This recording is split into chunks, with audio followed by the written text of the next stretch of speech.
in episode 9 of Tech It Up Talk.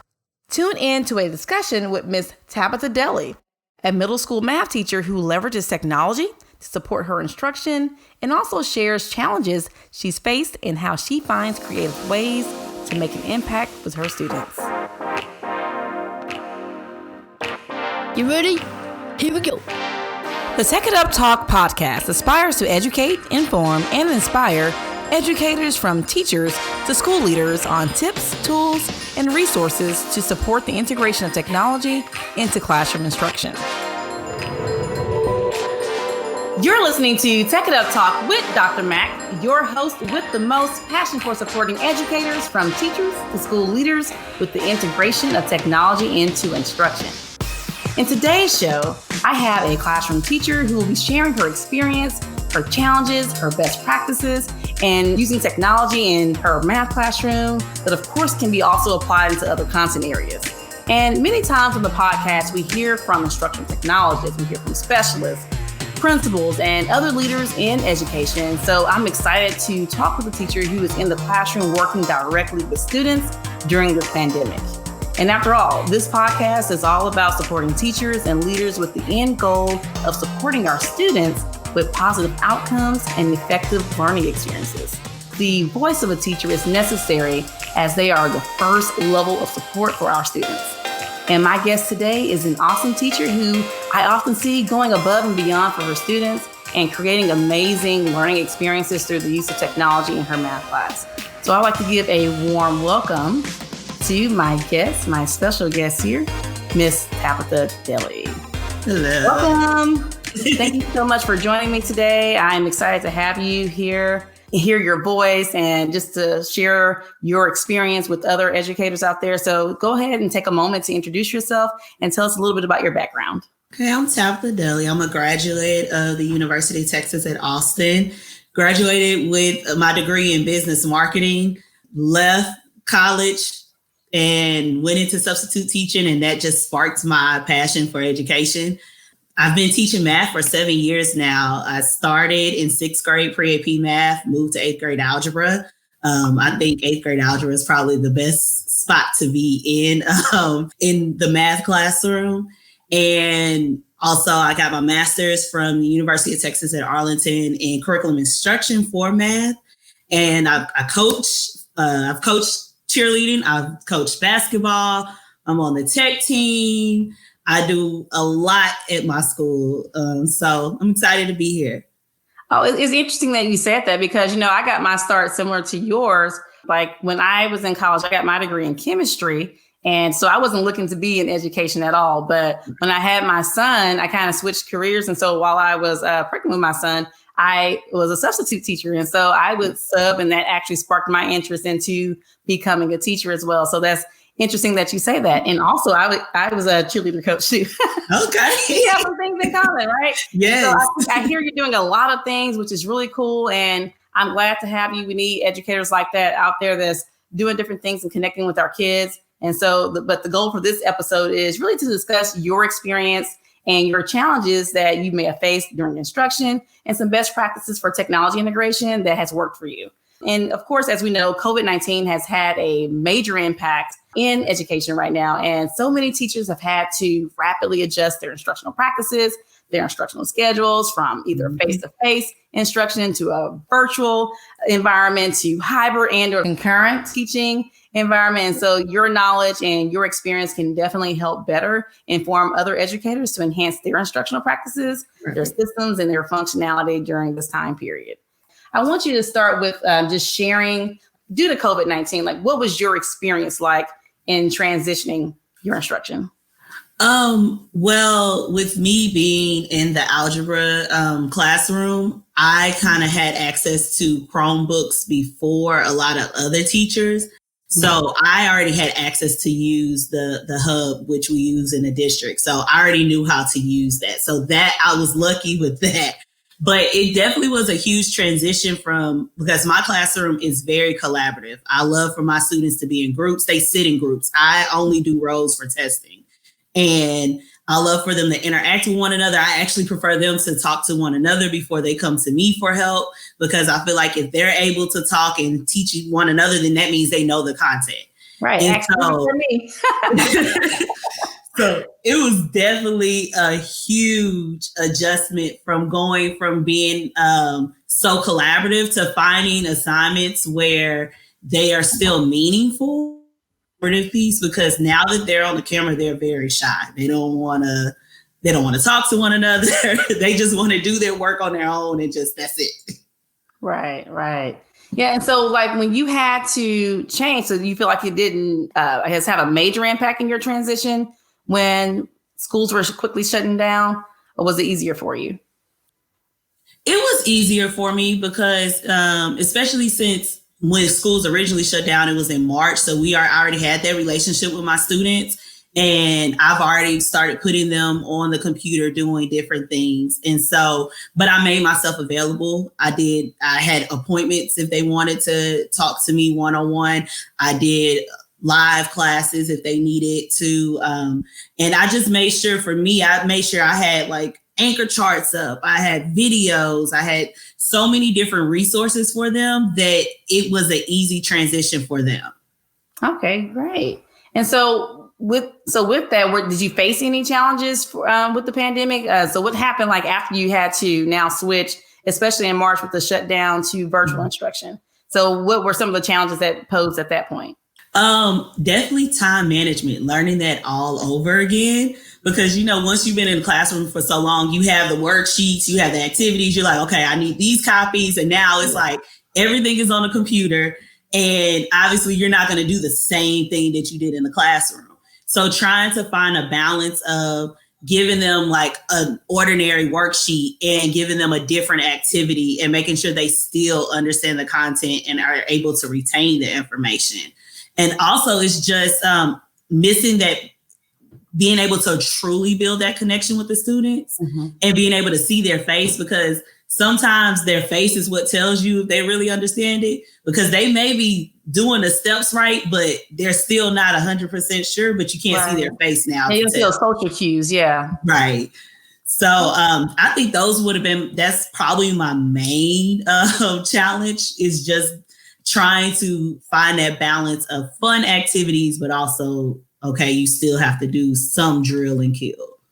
Okay. So let's kind of talk about like, how are you using technology? Because I know I see you doing different things on Twitter. And so I definitely want to share with our audience, especially because you are a math teacher. And a lot of times that's usually an area as us as instructional technologists, when we're supporting teachers, especially pre-COVID, that it was harder for them to transition because they felt the need that everything had to be pen, pencil, paper for it to be effective. So some of the things that you're doing in your math class would be great. So if you can just share how you were using or how you're using technology. Well, for notes, their interactive notebook is OneNote. I love OneNote because I can distribute the pages to them. It's quick, fast, easy. Also, they're able to write in OneNote. I can make it collaborative where I can say, okay, only these certain people can write on there. I can still go put stickers on their worksheets, or like give them feedback and actually can write on it like it's a regular worksheet. And also, I know if they're doing their notes because I can go to OneNote and look. So it kind of keeps that accountability there. In class, Pear Deck for sure. It saves me because I can actually see what they're doing and I can give them private feedback. I think even when we do transition to go back in person, I think I'll still use Pear Deck quite a bit because I'm able to give them that private feedback, and I survey my students. They love that part of my class, that they can get this feedback without anybody else knowing that they're not getting it, or even just being able to give them their praises. Like, you're doing a great job, keep it up. And also, like, I'm able to see my students, because I have them circle like kind of like a temperature gauge. How do you feel about this problem? And so when I see that they're like, I'm not so sure, I'm paying special attention to them to make sure that I'm guiding them through the problems. I use Edpuzzle for notes, try to flip my classroom a little bit. So when they come into class, my instruction is way more intentional because I can focus on those misconceptions. Yes. Versus just coming in like, I got to teach this from the beginning. No, I can really focus on, okay, this is where I know students mess up, and these are the problems we're going to go over. Flippity is a great website. Their scavenger hunt I love it because you can put the problem in there and you can put a hint. And with the hint, it can be a video. You can put a picture, you can put text. And so when I use that, they have, without them having to come to me automatically, it's already embedded in the scavenger hunt. They have a bingo game on there that I've used. So that I love Flippity. And of course, Google Suite. I love to use Google Suite. I like drag and drops on the Google Slides. The Excel, I love to do the spreadsheets where it will light up if it's right or wrong. So it's a quick check for the students. So they know, okay, I did something wrong. Let me go back and fix that. And then I'm trying to use Flipgrid a little bit more to get them talking. And so those are maybe the main tools I use. But I'm always looking to like incorporate more tools into my toolbox.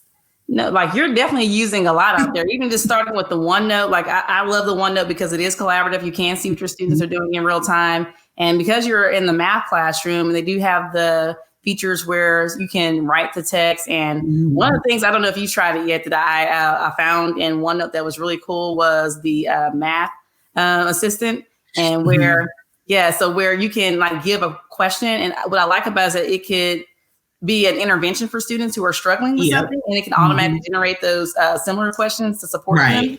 And you can, since it's a collaborative document, you can see what they're doing and see if they actually went through the practice. And so those are one of the cool things. And so like for math teachers out there, if you aren't leveraging OneNote, I definitely say it's a great tool to have in your toolbox because of the different things that you can quickly, I guess, adapt to what you were doing in person, especially with the pen and paper, and substitute that from a paper and pencil to digital environment. Yeah, you also mentioned that you're using Pear Deck. And I think Pear Deck is great, especially if you're teaching virtual or in person, because you can sequence your lesson. You were like just sharing some of the ideas of how you can still check for your students' understanding in real time, and hold them all accountable at the same time. And that private feedback that you mentioned, I think that's amazing that you did that. So you're the first teacher I actually heard that used the private feedback component and had some positive results. So that's actually pretty cool. And Edpuzzle now, I'm a fan. Like when you said Edpuzzle and kind of flipping your instruction, like I think that's how I got into technology. And it wasn't not Edpuzzle specifically, but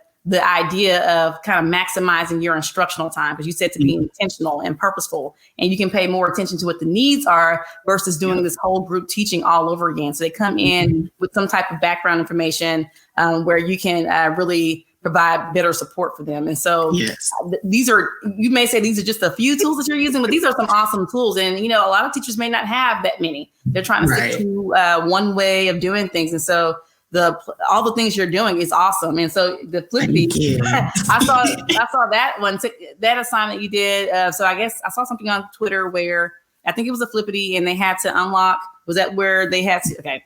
And yes, so that's the scavenger hunt. Scavenger hunt. Okay. Yes. And see, so you're making math fun. And I think teachers miss out on that opportunity of having to do things the way they've been accustomed to doing for so long. And because that's what they're comfortable with. And speaking of, can you kind of share, like, how did you get to that point to start leveraging these different tools? Like, what was that transition like? Well, I actually went to high school for technology. So and my dad was in technology. So I've been a tech nerd all my life. When they finally gave me a computer and my students had computers, I was like, you just opened the floodgates for me because now I can do whatever I want. And so I feel this generation, even though they are in the technology age, they don't understand technology really. They understand their phone, but they don't understand how to use Google Slides, Google Docs, and how to really research on the internet and use the technology for what it can like open doors. I don't feel they know how to do that. So for me, I wanted to be that teacher to open them up to these tools. Because I'm like, I want you to see that there's so much more out there that you can do versus just saying, okay, we're just going to do it the regular way. I want to be that teacher that they come back and like, Miss, you were my favorite teacher. You're the best teacher ever. Can you come to high school with me? So that was my motivation. But, you know, I mean, that's a good point, because not only are we just focusing on the content, we're also preparing our students for digital skills that they can use post secondary, post if they go to college and into the job market. And so it's really preparing to be more marketable in our economy and have better chances at different opportunities because they're able to do different things. And with technology always changing, you can quickly adapt to new things. And so because I started using technology so much, it's more comfortable for me to try a new tool and adapt to it because it's always changing and it's going to always continue to change. Right. And so I think that is awesome. And it, like you said, they don't come to us with those skills, but as teachers, that's part of our role in kind of introducing that because they don't know because they've never been exposed to it or don't have to do it. And so the more teachers are exposing them, the more comfortable they'll be. And so you're in middle school, but by the time they get to high school, those high school teachers will have an easier time. But even at elementary level right now. So we're going to see, I think, a difference with a lot of the elementary teachers starting to use more technology as they start to come to middle school. They'll probably come to middle school more prepared for you because now a lot of teachers are being forced to leverage technology in their classroom. So thank you for sharing that. Now, I also want to kind of talk about some systems that you may have in class. And, having classroom systems is very important for structure so that you can be able to facilitate all of these different activities. So what type of systems do you currently have to help support your instruction? I kind of try to make it still like the traditional where they come in, they have a do now. I normally have music playing. And so they know by the time the song is over, they're supposed to be done. But also I use a timer and Pear Deck because they may not know the song because sometimes I like to play old school music and I'm like, I know you don't know this. So I also, I try to just stay with the same procedures. Like when I'm in class, I do a couple problems. They're telling me how they feel about the problems. Then it's your turn to show me what you know.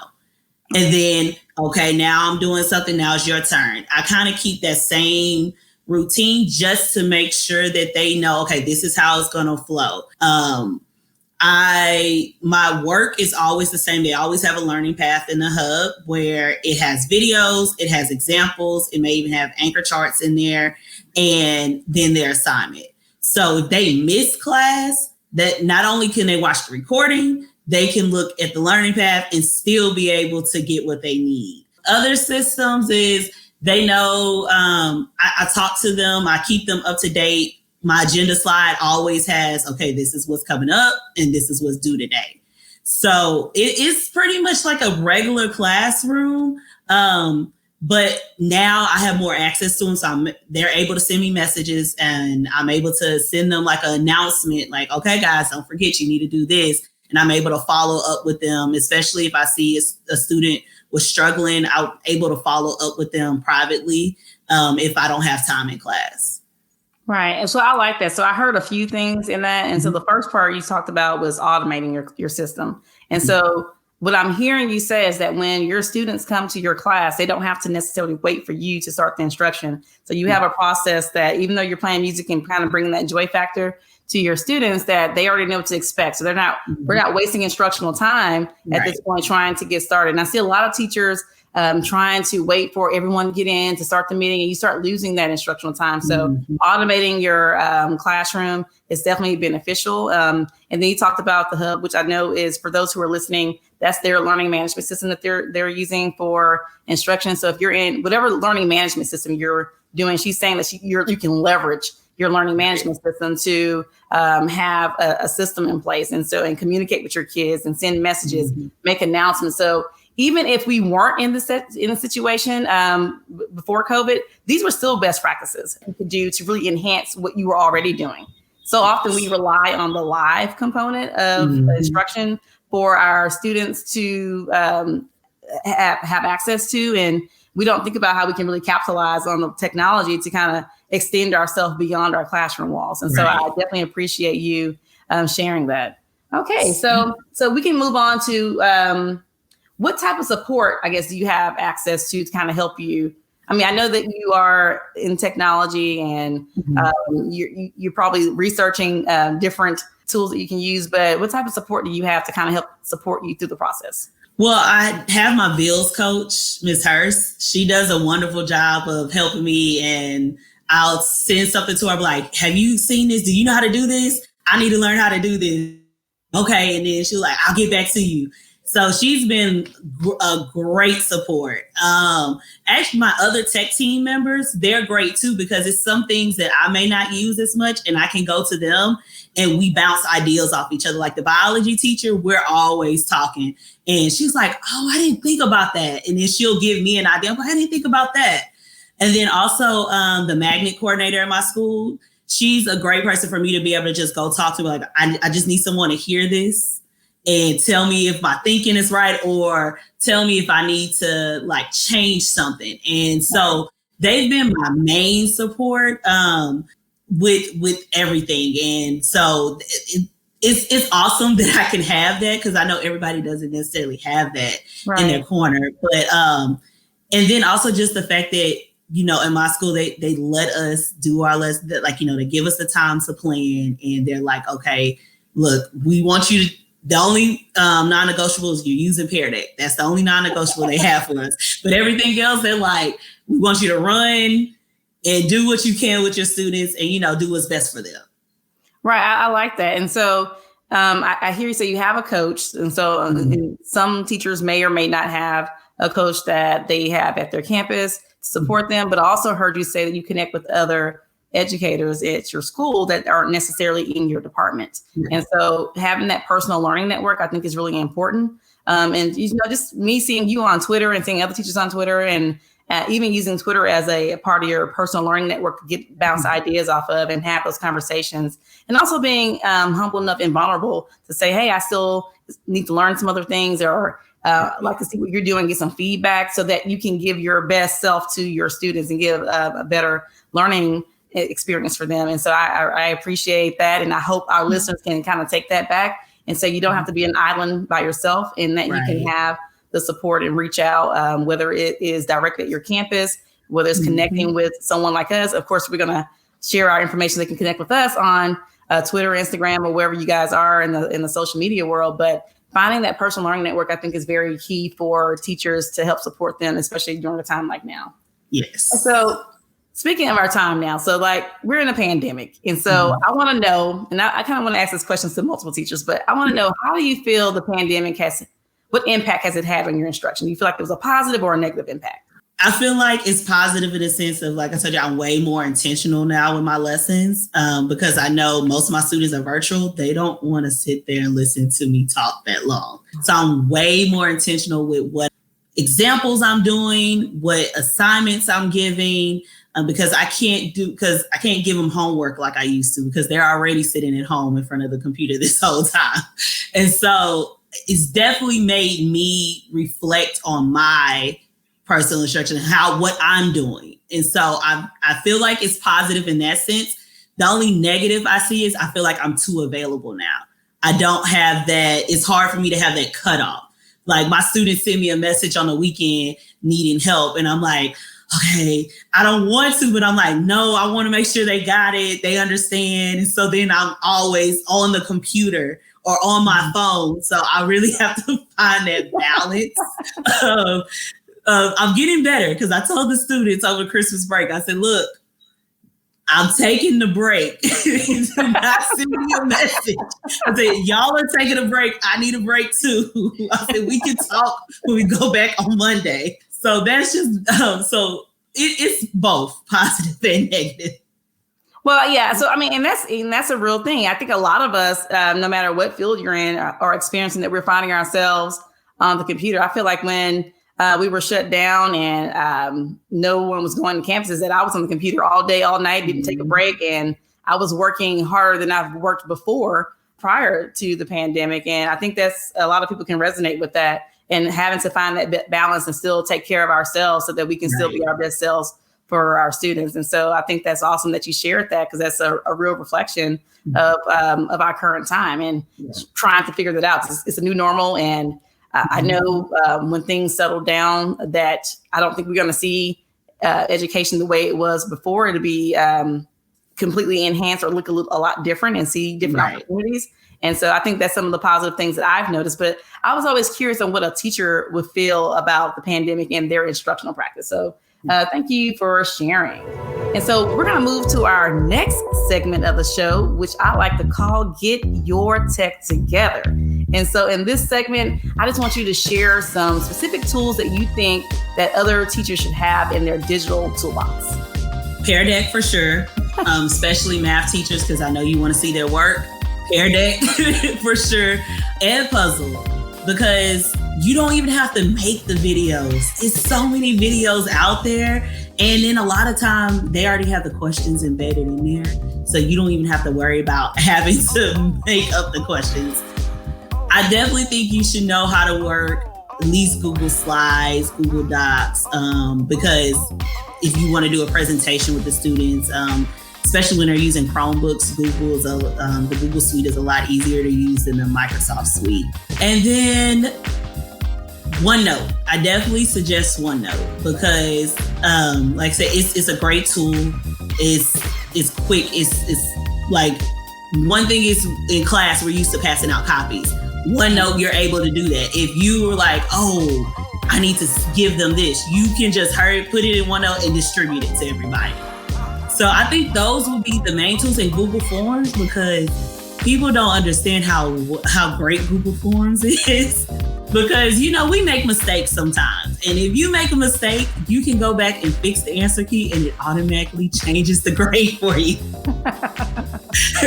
So I think those few tools will be great. Awesome.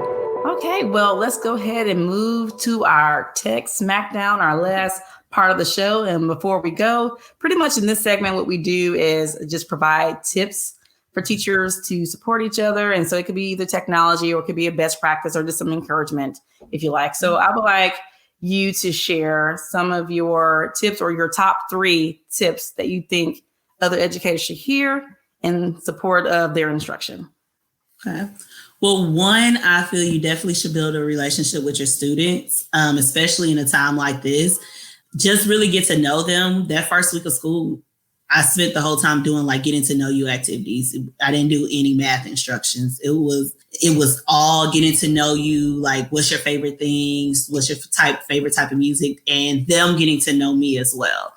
The second thing is be flexible. Now more than ever, you have to just be able to roll with the punches. You may go into class and the kids be like, I got this. Okay, be happy, take that win. And sometimes you may go in and the lesson isn't going that great. But be flexible and be able to readjust. Don't let it affect you too much, because I've gone in and I'm like, okay, they're not getting this. And I'm like, okay, let me readjust real quick. And I had to switch up real quick from a Pear Deck to a Word document and draw on a Word document and go into that to make sure they got it. So you just have to be ready to do whatever to make sure your students are good. And then I'll say one of my last things is, when we first went into this pandemic, it was so many tools out there and you're like, oh, I got to learn this. I got to learn this. I got to learn this. Just choose 1 or 2, master those, and then add more into your toolbox. Though it's better just to get 1 or 2 first than trying to learn 5 different tools and then you're not using them effectively. Right. Oh, I think those are great tips. And so hopefully our listeners who are joining us in the podcast, if you could just connect with us and tell us which tip you thought Tabitha gave was the best and supportive, and just give us some feedback and connect with us. And speaking of connection, Tabitha, if you could just share how others can be a part of your learning network, that'll be great.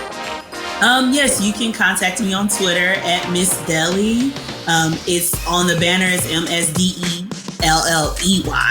And that's mostly where I am, is on Twitter. I tweet about what I'm doing and I'll respond. All right. Yeah, I think Tabitha has some awesome things, and she's definitely a great partner, especially if you're a math teacher out there, and how you can leverage technology to support your classroom. And so be sure to connect with her on Twitter. And so thank you again, Tabitha, for joining us. It's been a pleasure to have you, and I hope we can have you on again as a guest and share some other ideas. And so thank you for being part of the show today. Thank you for having me. Thank you for listening to the Tech It Up Talk podcast with Dr. Mac, your host with the most passion for supporting educators on using and implementing technology. Be sure to connect with me on the Tech It Up Talk Facebook page and Twitter and Instagram at Tech It Up Talk or at Dr. J.E. McDonald. Now, I know teching may not always be easy, but it sure is fun.